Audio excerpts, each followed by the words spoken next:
on the net, there has been news or predictions about a sun. It has to do about a star, a very large star that is about to explode. And there are some predictions that it may explode in 2012. And the name of the star is Betelgeuse, Betelgeuse. Hello? Hello. Yes. RV. Yes. Yes, my friend. Hey, it's old school Eddie, man. All right. All right. Yeah, so listen, you ever had problems with the sound, right? My dog's freaking out about your graphics. Well, this is what they call, this is an experiment. This is what they call a I gift. hope it is an experiment because, you're in the center of it. And, I'm beginning to feel a little like I am part of a cult. All right. Because, you got the dead center of it, and my dog's already left the room. But tell me about the star that is about to explode. All right. Now, more than one article, I got on different dates. I have one that's been written and one that's in 2009. Now, the one that's been written just now again came from Australia, from news.com.au. Oh, yeah. And it says, "Tattoos, twin suns coming to a planet near you just as soon as Betelgeuse explodes." Tattoon is the planet in Star Wars that had two suns. How far is it from our solar system? Well, let me read further, all right?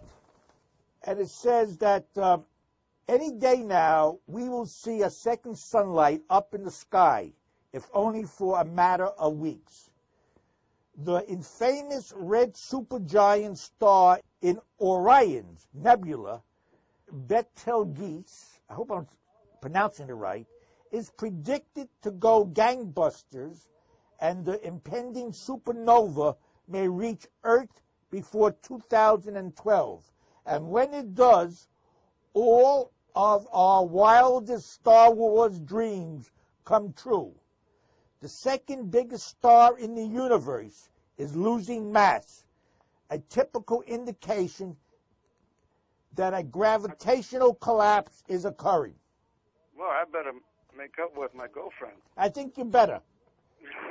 All right? Thank you for the call. Yeah, very informative, my friend. Thank you. Bye. And when that happens, we'll get our second sun, according to Dr. Brad Carter, senior lecturer of physics at the University of Southern Queensland. The old star is running out of fuel in its center, Dr. Carter said. And when this happens, a giant explosion will occur, tens of millions of times brighter than the sun. The bad news is it could also happen in 1,000,000 years. But who's counting? Hello? Yeah, how you doing, man? Pretty good, thank you. Stuff you're talking about sounds really bogus, man, to be honest with you, bro. What are you trying to say? I'm trying to say this sounds like a bunch of bullshit, man. Are you high or something? Do I sound like I'm high? Yeah, it does sound like you're high, as a matter of fact. Well, looks I like tell you're you. high, too. It's like my fucking shrooms All over here, right, TV buddy. screen. All right, buddy. We don't need that here. If you want to, you should have seen me a few hours ago. Oh, I was like a different person. But I come over here and I'm in front of you. I enjoy this show. It makes me feel good. And I'm glad that many of you feel I have something to offer. Hello.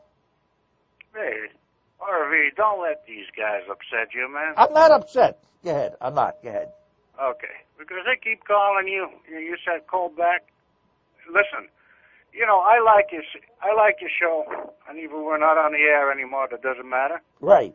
But I want to tell you something. This is the United States of America, and you have all the right in the world to state your case and to talk about whatever you want, and I will support that forever.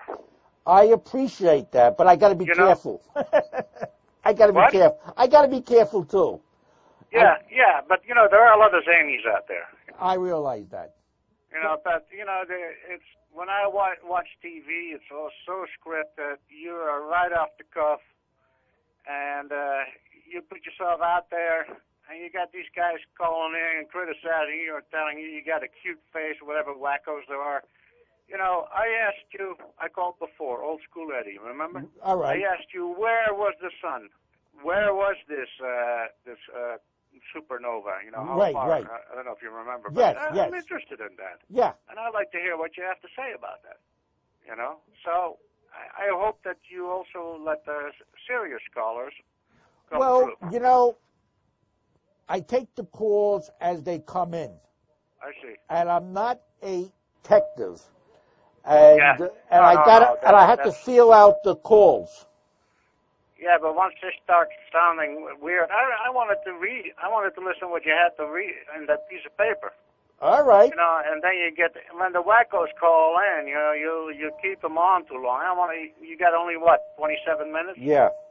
See, I wanted to hear what you had to say, and now the show is over. All right.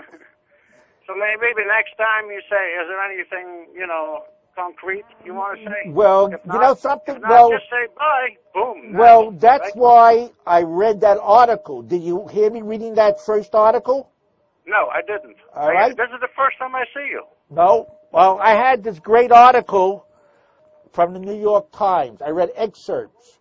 Oh, yeah. Because, you know, during the year, I read other articles about computer research, computer games, and stuff.